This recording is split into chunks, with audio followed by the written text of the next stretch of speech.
We should completely stand by Bangladesh, Pakistan PM Sharif on India match boycott.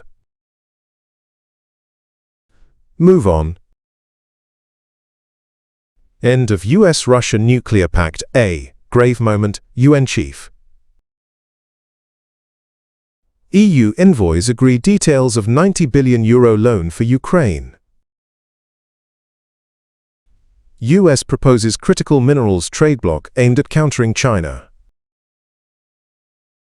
Pakistan's Prime Minister Shehbaz Sharif has confirmed that Pakistan's decision to boycott its group match against India at the ICC Men's T20 World Cup in 2026 is an act of solidarity with Bangladesh, following Bangladesh's removal from the tournament.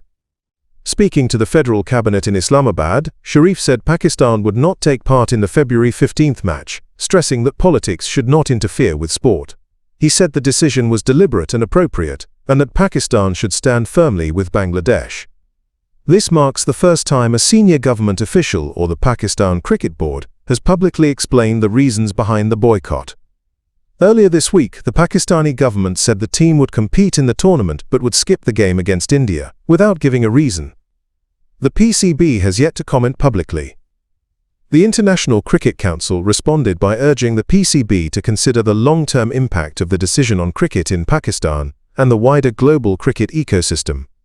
It said it expects Pakistan to seek a mutually acceptable solution. US President Donald Trump has renewed calls for Americans to move on from the Jeffrey Epstein scandal, even as fresh revelations continue to trigger political fallout on both sides of the Atlantic. In Britain, former ambassador to Washington Peter Mandelson has resigned from the House of Lords. He is facing a criminal investigation over allegations that he shared confidential information with Epstein, who died in prison in 2019 while awaiting trial on sex trafficking charges. The latest controversy follows the release of millions of documents linked to Epstein, which have also renewed scrutiny in the United States.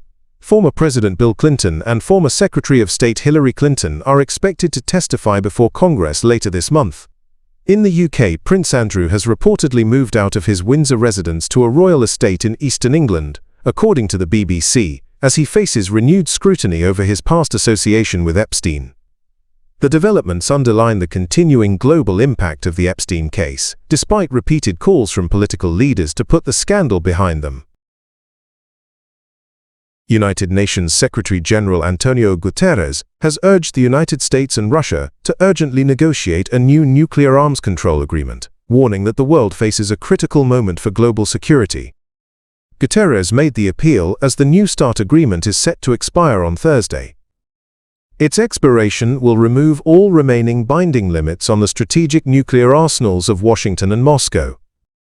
In a statement, Guterres said this marks the first time in more than 50 years that there will be no legally binding restrictions on the nuclear weapons held by the world's two largest nuclear powers.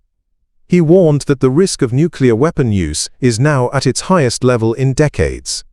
The UN chief said New START and earlier arms control agreements had significantly strengthened global security, and warned that losing decades of progress could not come at a worse time.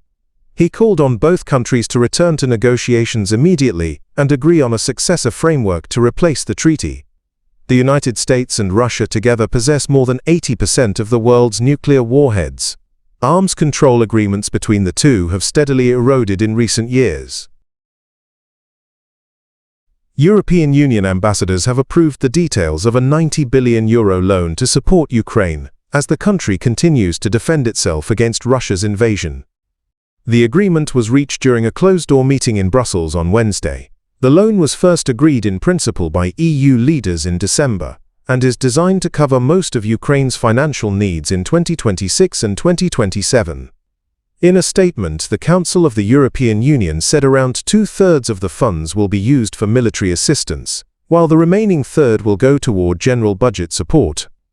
Under the deal, Ukraine is expected to use most of the military funding to purchase weapons from domestic producers, the European Union, or countries in the European Economic Area and EFTA. Purchases from other countries would only be allowed if urgently needed equipment is not available within those regions.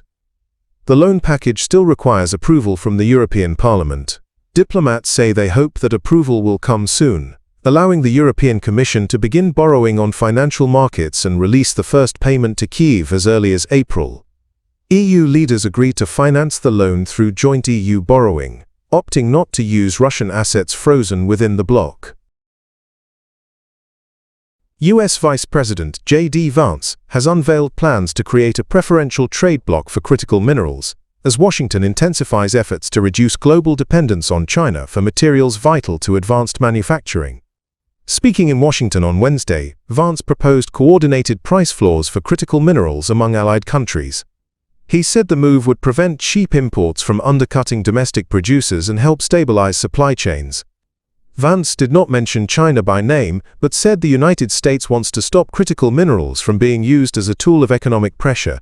China currently dominates the processing of many minerals essential for semiconductors, electric vehicles, and advanced weapons systems. Under the proposal, member countries would agree on reference prices at each stage of mineral production. These prices would act as a floor, supported by adjustable tariffs within the trade bloc. The initiative comes as the administration of President Donald Trump steps up efforts to secure access to key minerals after China restricted exports of rare earths last year, disrupting global markets.